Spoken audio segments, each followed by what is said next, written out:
gone to Bastille to represent. And here we tonight. Should have been there for 5 years. And those who are saying we went to get a salary, well, hey, we could have stayed in Bastille, take knockbout. We could have stayed in Bastille, said nothing, do nothing, collect a salary.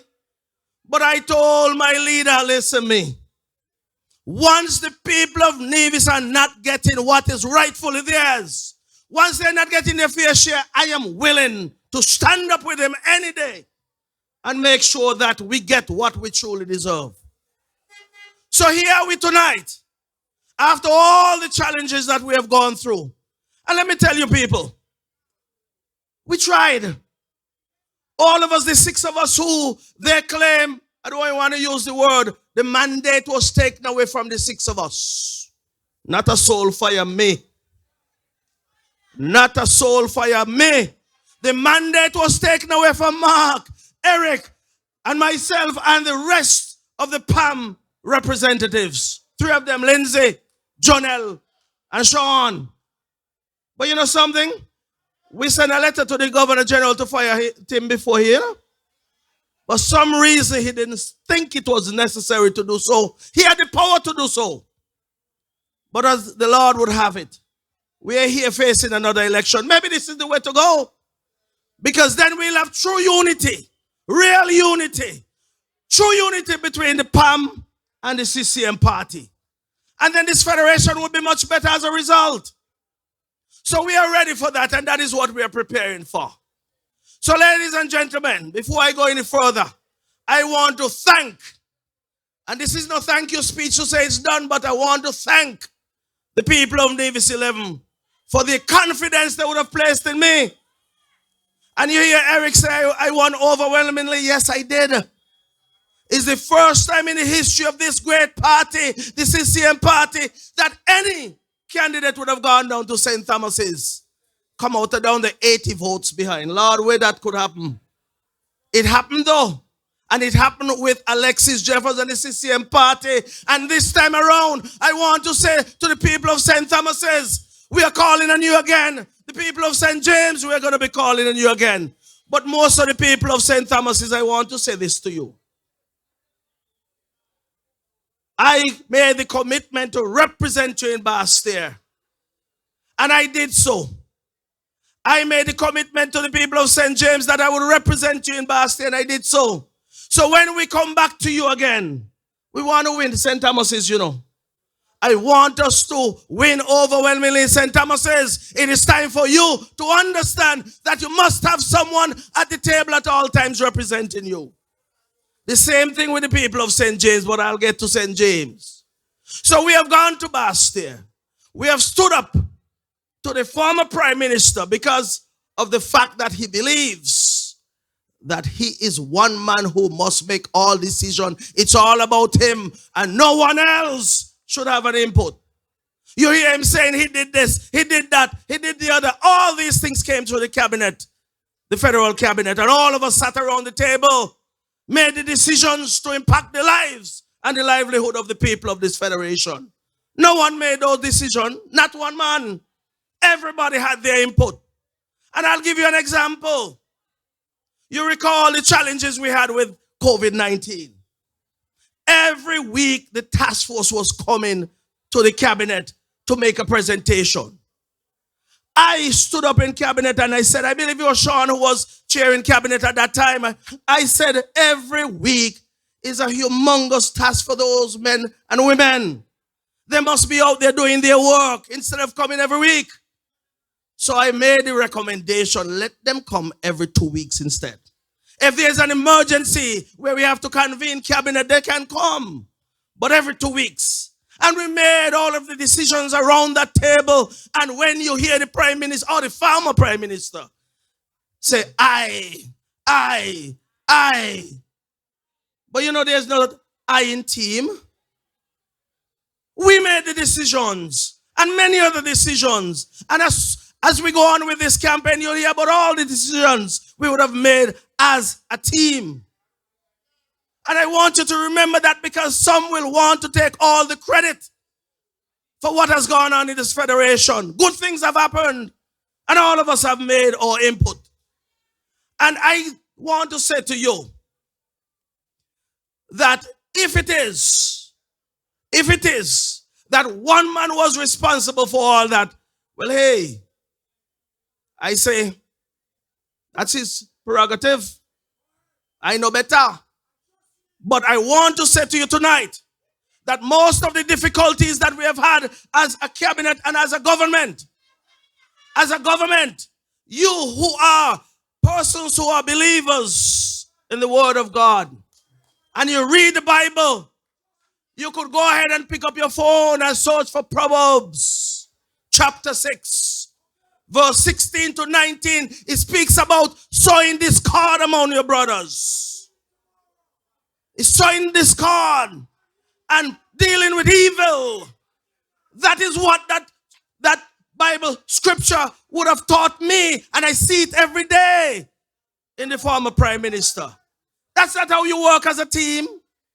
So people are saying you should have worked it out. Work it out, work it out. Listen, since 2020, we've been trying to work things out. All behind closed doors, in the cabinet. We've had discussions. I am sure when the premier comes, he will tell you he wrote so many letters. And every time he writes a letter, it is some objection, kicking the ball down the field more. When it comes to this fair share, for example.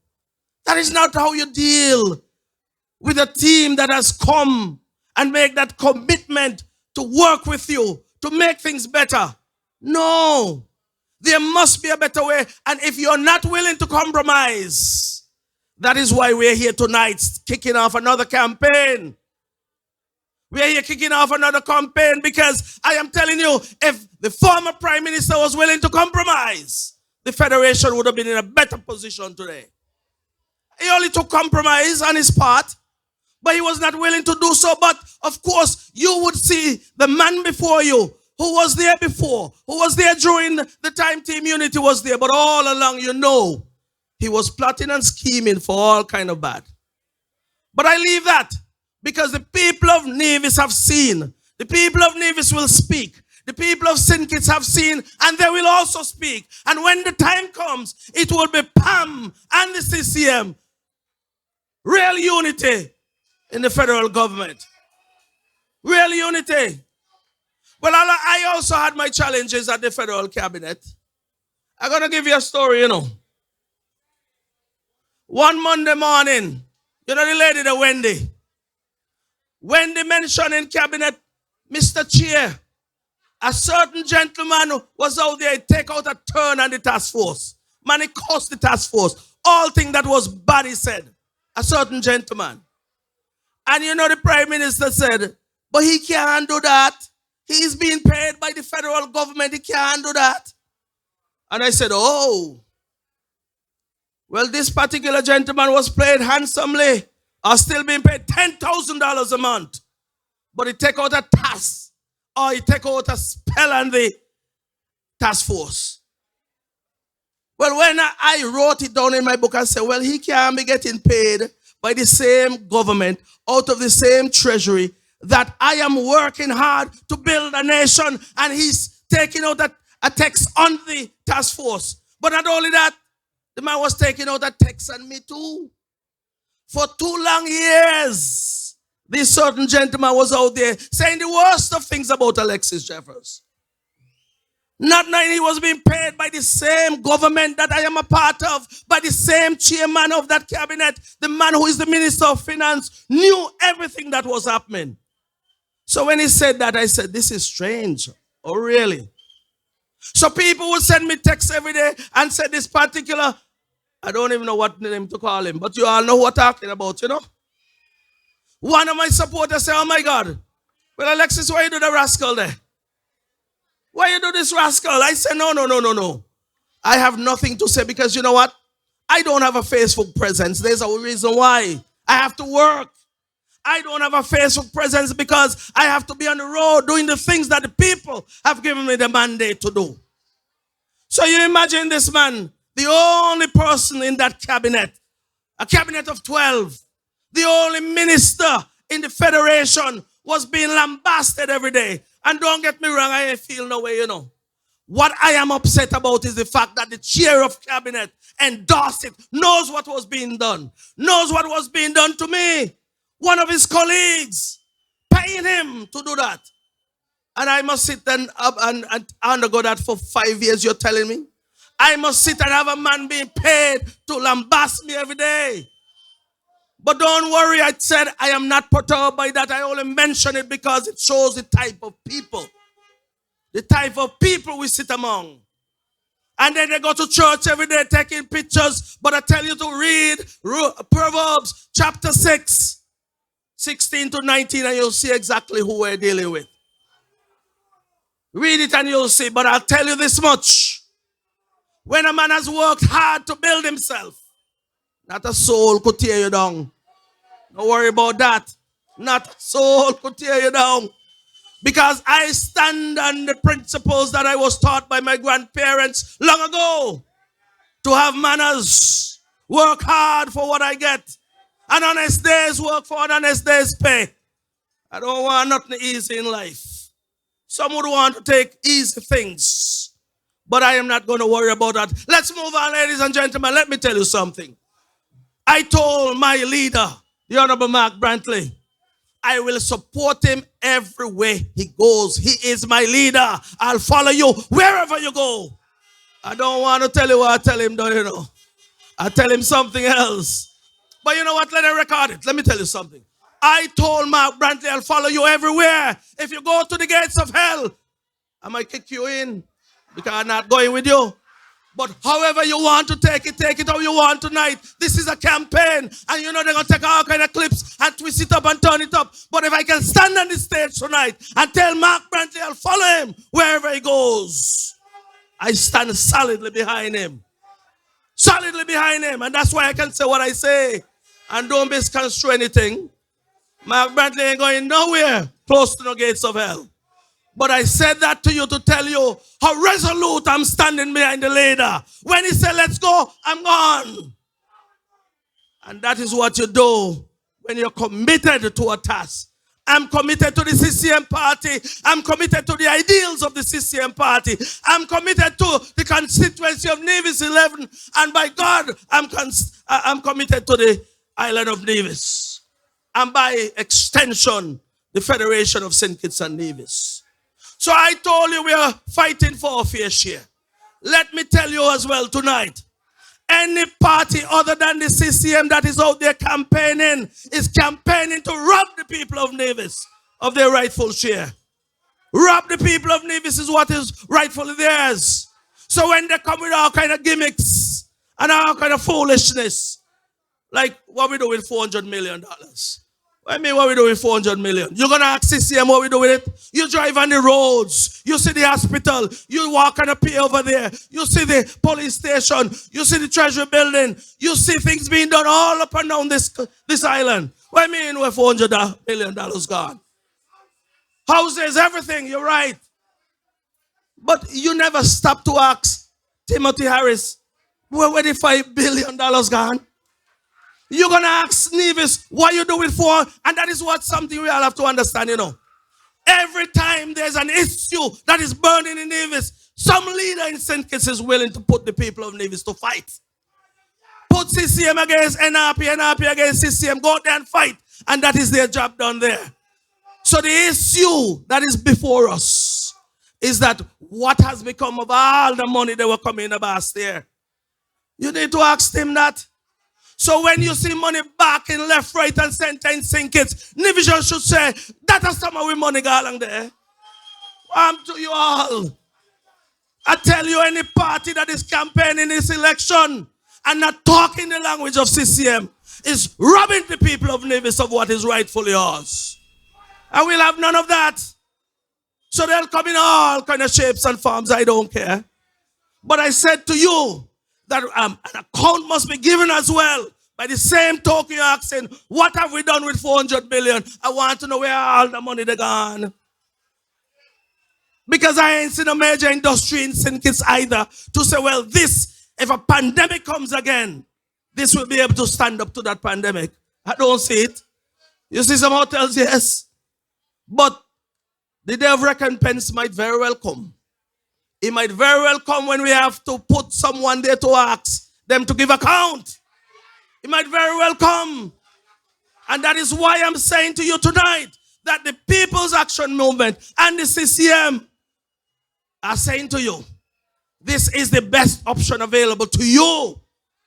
And I bring in the People's Action Movement because I see many of you here tonight. I want to say to you that once the CCM has committed to something, we have always proven that we are committed. And we always stay on course and make sure that commitment is delivered. But ladies and gentlemen, let me say to you tonight, there are lots of things we'll talk about as the campaign develops. I have done what I believe is a remarkable job in agriculture at the federal level. Some persons don't normally give me a chance, but that's all right. I know this man well. I know this man well, and I know what I can do. And I know when I'm given a task, I can deliver. So what we have started in 2020, I want to be back in Bastia to continue that journey, to make sure that we can bring about food security in this country. The journey has started, and I'm going to tell you this much. Eric will tell you the same thing, that he wants to go back to Bastia to continue the journey. And of course, Mark Brantley, the best Minister of Foreign Affairs this country has ever seen. Mark Brantley has gone out and he has done some remarkable things in terms of making our passport #1 in the region and rank high among many throughout the world. He can articulate that better than I can.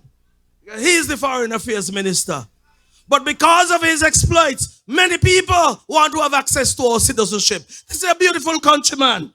Beautiful country, wonderful. I always stand up overseas and tell whatever conference I go to, when I stand up to say where I'm from, I say that I am from a country that is the closest thing to paradise and the nearest thing to heaven. Beautiful country. But you know what has created difficulty or difficulties? The people who are put in charge to manage the affairs of this beautiful country from the leadership standpoint has always failed us as a people.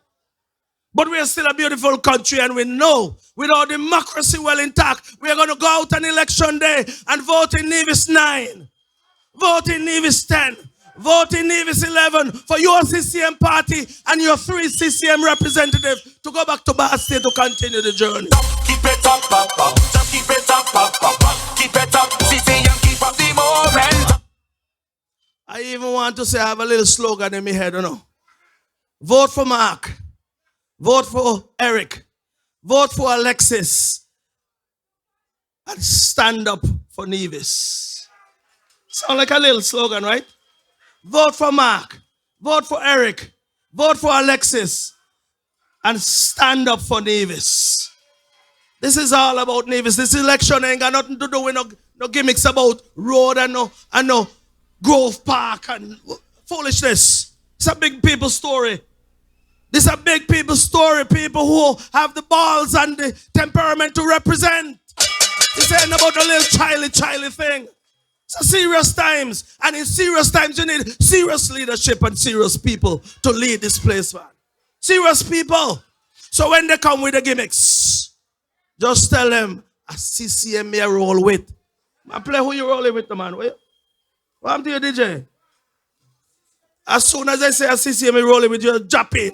Who you rolling with? Just keep it up, Papa. Keep it up, CCM, keep up the momentum.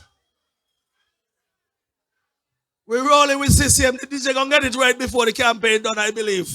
Don't worry. He'll get it right. But what I want us to get right in this campaign is that this issue that is before us, it is a Nevis issue. This issue before us, it is an island issue. This issue before us is one that all of us should embrace. And that is to vote for the representatives that are championing your cause to get your rightful share, your fair share. Imagine, I've said it before, $5 billion, and that's a billion with a capital B, eh? Ain't no common letters. Capital B. And out of that, Nevis gets 7%. But we have been asked to bear the burden, the disappointment, and all of the difficulties that come to this country as a result of any sanction against this country. We have been asked to bear 100% here in Nevis. When you can't go to Canada, that is something that was born out of the fact that persons who were managing then did an atrocious job. And we now cannot even go to Canada as we like or as we used to. Got to get a visa now. So all of us, including the island of Nevis, have to be subjected to that. But we only get a meager 7%. 7% out of 5 billion. Somebody put it differently, 5,000 million. 5,000 million, that's a lot of million. We get 400 million, they say, yeah? And they take 400 million spread over 7 years. What do the match? Divide that by how much? 84 months or 72 months? I don't know, 7 years. And you figure out what it is monthly. But be that as it may, better times are coming, people. Do you feel so? Better times are coming because we have now rid ourselves of one who I consider was a stumbling block to what we wanted to accomplish here in this island. A stumbling block. And you know, there's a song in Sink It. Doctor, you done. Do you want you could play that Monday morning? Doctor, you done, you could tell the whole of Hamilton. Doctor, you done, you could tell the whole of Bastia. Doctor, you done. I am telling you that I feel so good about these chances this time around once again. That you want to tell yourself that this time is the time when we'll have true unity in this country. This is the time when your CCM party, along with our colleagues from PAM, will shepherd in a new sense of direction, a new approach. Ladies and gentlemen, I didn't come for long, you know. I didn't come for long because I'll tell you this much. My leader normally talk 2 times the length of me. So if I don't talk long, he going to talk even longer and I want to hear him too. But let me say this to you. I'm coming back to Nevis 11. Nevis 11, you have been great to this party. You have been great to Alexis Jeffers as your representative. I am asking you once again to put that confidence back in me to continue the journey. I'm asking you to do what you have not done in the past prior to 2020. Because you were voting for other people for 20 years who did nothing. I have proven to you in 2 years, 2 short years. Money ain't even 2 years yet because June would make 2 years. I have proven to you in almost 2 years that I am the man who is equipped for the job for Nevis 11. Anyone else who come, tell them we want with fair share and you can't bring it. Anybody else who come, tell them we want with fair share and you can't bring it. If them get the fair share from Timo, let them go ahead. But in wrapping up, ladies and gentlemen, you hear all around saying it's, oh, Tim got the O. Tim got the O. That's the O for bingo, no? The O in bingo. Well, that's the O to the treasury. The key to the treasury, our money that is being spent at this time. But you know something? I play cards and many of you play cards, you know. And in that pack of cards, you have 4 of everything. Timo had 3 aces in the hand. 3 aces in the hand. But he don't know where the next ace was. So on the 20th of April, we dropped the ace on the table and said, that is it, Tim. Timo, you're done. Timo, you're done. That's the ace. You don't play around with people like that because people must be respected. People must be treated as men and women in this country. Imagine, people vote for us, you know. People vote for us to send us to represent. But one man thing that he's dealing with little boys. Children time is over. This is grown-up time. So the ace was dropped on the 20th. And as that ace dropped, that's so we're here now. And that's so we're going into the election. And that's so we're going to win this election and have true unity. Ladies and gentlemen, that was my quota for tonight. I could go on some more, but I'm going to leave it there. So, thanks for listening. Thanks for coming over as well. We appreciate you coming over. from St. Kitts. I want to say to my CCM family, never again you let Pam come over here and take over with thing. I want you up front too. This is our thing. And I mean, no courtesies with that. But what I'm saying, when CCM roll out, CCM you roll in. And I want to thank you for listening. You've been a good audience, Lord. I enjoy myself tonight, but I'm ready for the campaign. I'm ready like Freddy. Bring on the election. Let's go. Thank you very much, ladies and gentlemen. Have a good night.